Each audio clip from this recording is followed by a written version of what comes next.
I had a question about certainty wisdom. Mm-hmm. And the question is, how can we distinguish, like very clearly distinguish, the difference between certainty wisdom, which you're teaching is so important in meditation, so we don't have doubts and hesitations come up in our meditation and lead us off track. Mm-hmm. So how to clearly distinguish between having certainty wisdom and having a really stubborn opinion that's very certain of itself. And then I guess another way to put it is if you would talk a little bit about valid cognition, like how to know it's really valid cognition. Certain wisdom is definitely very important, but certain wisdom is, for example, there is certain wisdom of the relative truth, and a certain wisdom of the absolute truth. And a certain wisdom of the relative truth is exactly as it is. You see where things are in the world, with your common sense, with your understanding, exactly as you see. Then we don't have to be doubt. What the great master Shantaraptita said in his teaching, what means relative truth? Because the relative truth also has two relative truths. One is called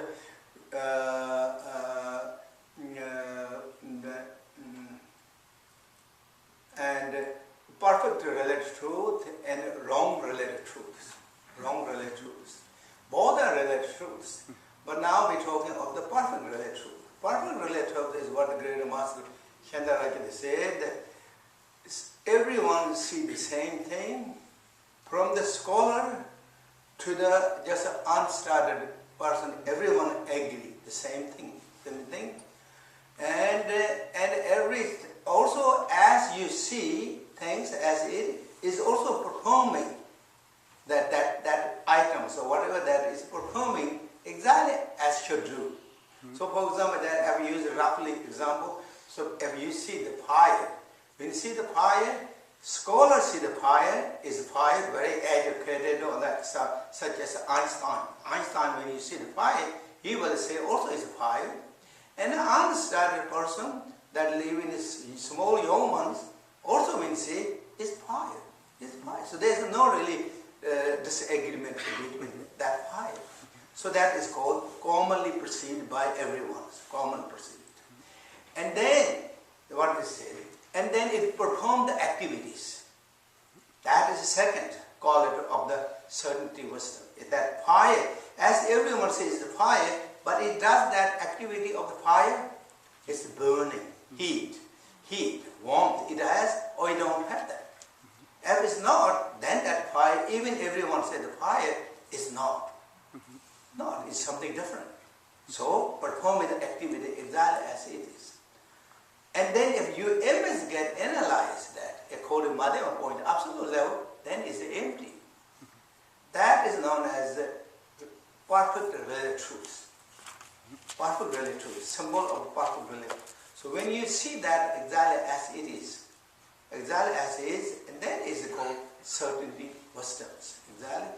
And then if you kind of doubt with that, you're pulling your own stuff. It's not really, you're not going any further. You're just going round and round.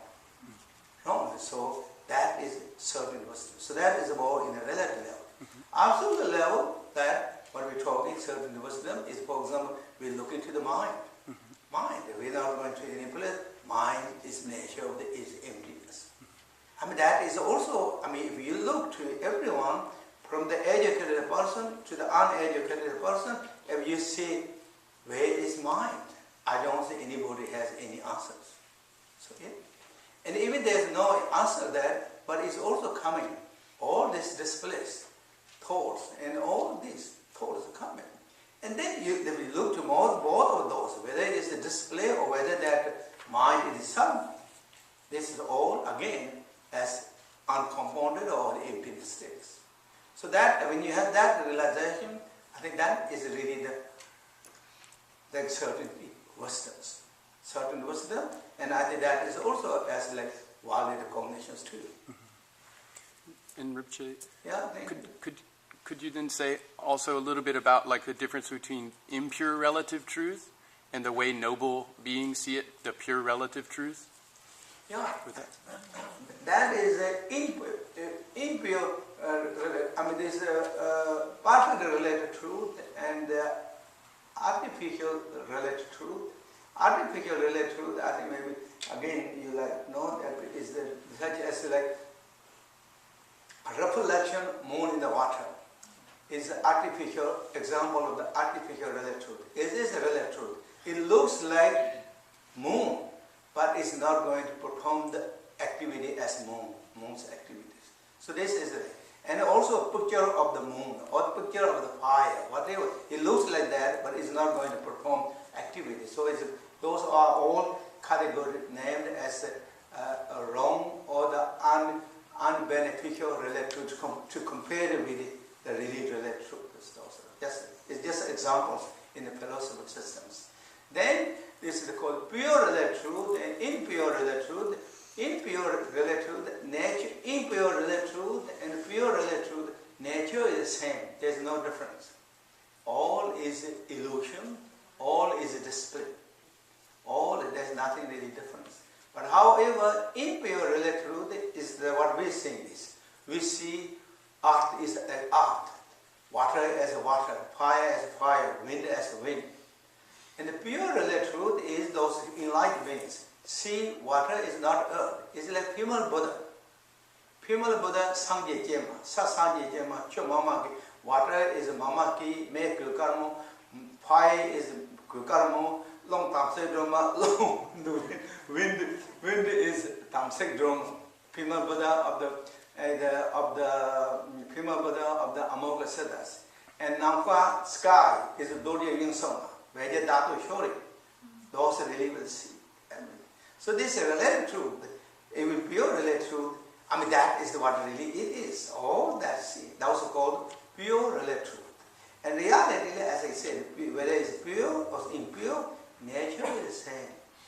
It's reflection, moon and what. It's not solitude and concrete. All that. Thank you. Okay, thank you. Then we stop.